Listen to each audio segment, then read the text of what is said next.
you, Chairman. And good evening to all of you. I'm sorry I was supposed to speak on the first day on conflict resolution and economic development. Unfortunately, I think the Chennai food didn't agree with me, and I was having food poisoning. And however, I recovered yesterday, and I was vomiting all over the Le Meridian yesterday, day before. And I feel very sorry for the housekeepers to clean up and get things in order. Thank you, Mr. Sampath, Dr. Sampath, for inviting me and even putting me at the last minute to be a speaker. Thank you very much. Today, since the subject is on women empowerment, certainly I would like to talk about how women have been elevated in certain fields. And we have seen in the medical, legal, and in many fields, especially technology, women have excelled.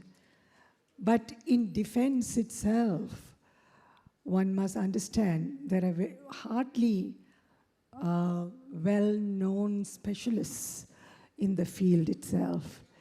Many are left because the men don't trust them. Men will always think when it comes to defense, the women should not get involved because, as we know in many cases abroad, when a woman was sent out, somehow or other she became the pawn between the men, and many information were disseminated. But I would like to say, at least in my case, I was the first Indian woman to go into the jungle and interview terrorists.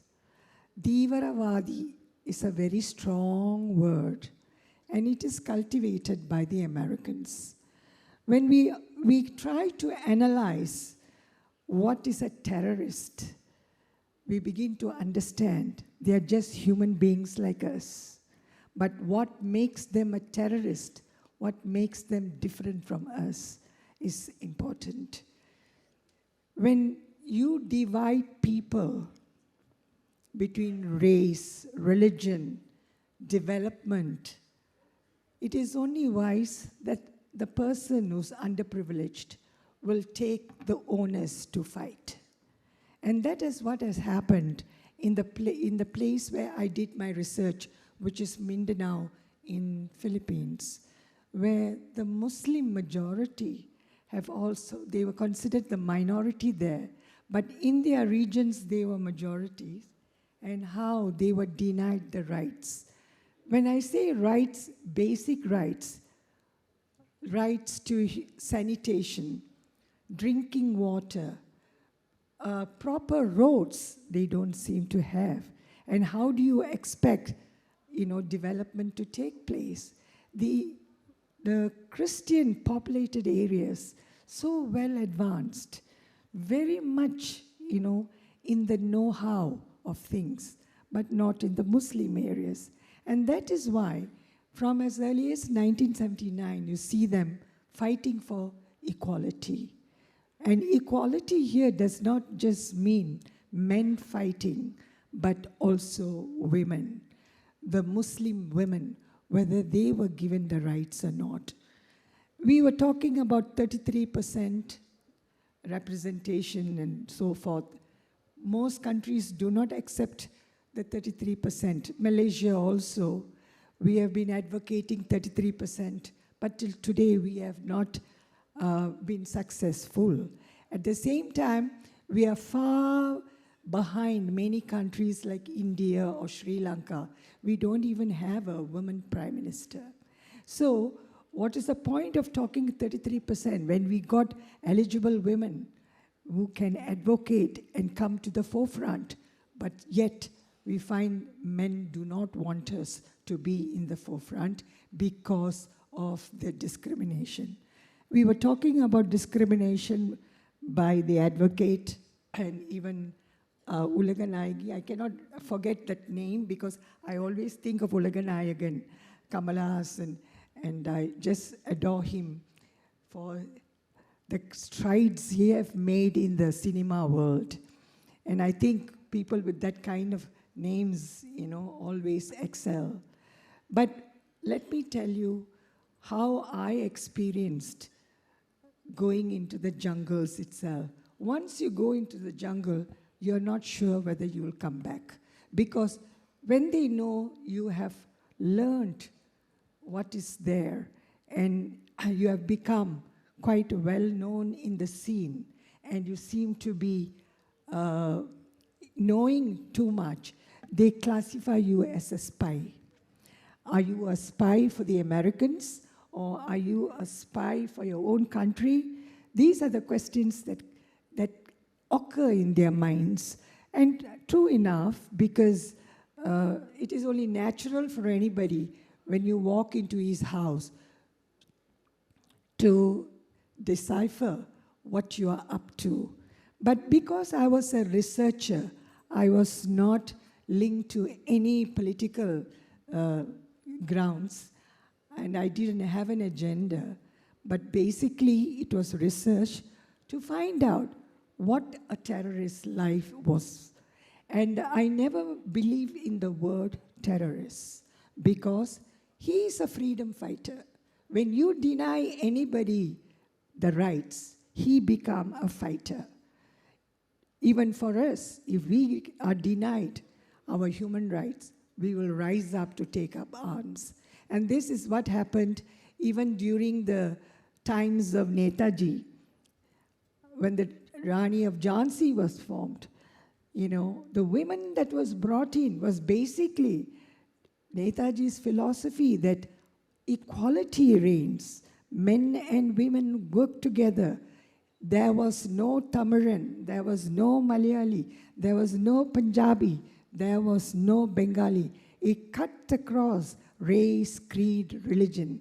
That was how the Indian National Army was born, and so also the Rani of Jhansi.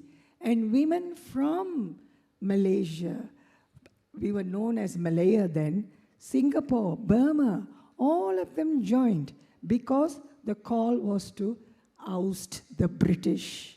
That was the only principle. And none of them had come to India or know what India is. They fought because of this one man's call. And so his philosophy, which cut across creed and religion, race, creed, religion, was what united the people, brought about the solidarity. And this is exactly what I believed in.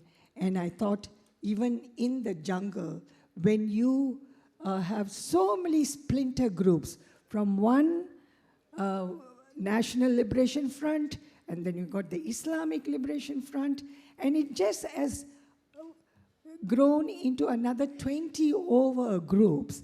Where is the solidarity? You are never going to get your rights. You will never be recognized by the central government. And this is the basic problem confronting many, many countries who have this religious dichotomy. So I was very, very fortunate because I had first-hand information from the Muslims, the rebels itself. And later, when I came out, I was very lucky to come out. Almost 3 times I was nearly killed in the jungle, one because of bullets training, one the other, because it's very dark in the jungle. You can't see anything. You have to be led inside. And these are the big, huge trees. The roots just grow. And you have to walk on the roots. And if you miss a step, it's a marshy land. And I fell in. And you just go down.